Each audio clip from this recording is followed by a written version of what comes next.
Hello' দোস্ত, welcome to Moinul comedy blog চেনেলত আপোনালোকক স্বাগতম জনাইছোঁ। আজি এটা নতুন ভিডিঅ' লৈ আহিছোঁ আপোনালোকৰ মাজলৈ।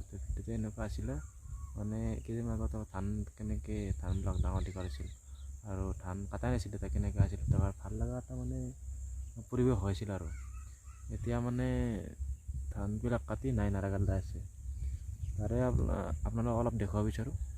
এতিয়া ধান নাকাটাতে দেখুৱাইছিলোঁ, এইবাৰ ধান কাটাৰ পিছত দেখুৱাম কেনেকুৱা এটা লাগে, কেনেকুৱা লাগে চাই পেলাই সেইটোৱে আপোনালোকক দেখুৱাম। তো বলক আমি ভিডিঅ'টো আৰম্ভ নকৰি লাহে ধীৰে শেষলৈ যাওঁ বলক।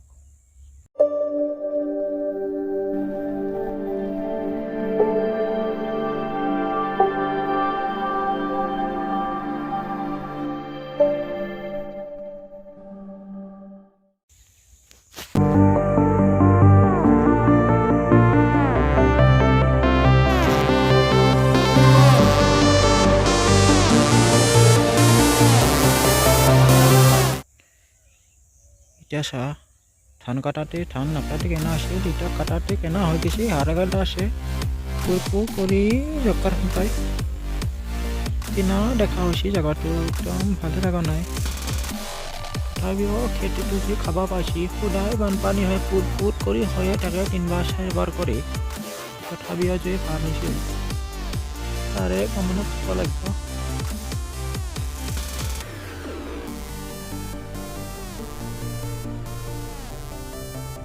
লোকেল আলু খেতি,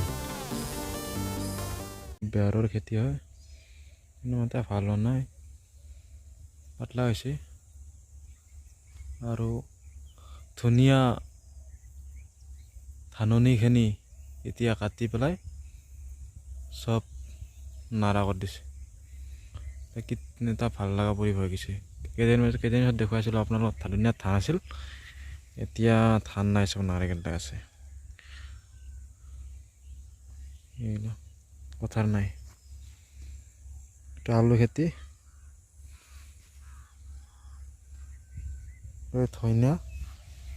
ধনিয়া